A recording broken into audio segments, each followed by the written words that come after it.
انظر إلينا من نحن هم الحالمون، وسنحقق ذلك لأننا نؤمن به. سنحقق ذلك لأننا نستطيع رؤية ذلك. سر خلف حلمك، قل نعم، وانسى الطقوس القديمة وما جاورها.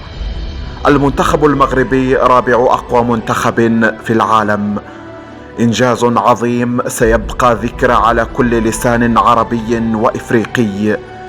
بالروح بالجسد كتب المغاربة التاريخ بمداد الفخر والاعتزاز، بهمة جيل أبدع وأقنع وجعل العالم لا يتحدث إلا عن معجزة المونديال، بقيادة مدرب محلي بمواصفات عالمية جعل من مفهوم النية وصفة سحرية قهر بها أعتى مدارس كرة القدم العالمية، وترك درسا لكل المنتخبات العربية والإفريقية أن لا يأس مع الحياة ما دام هنالك أمل وعمل.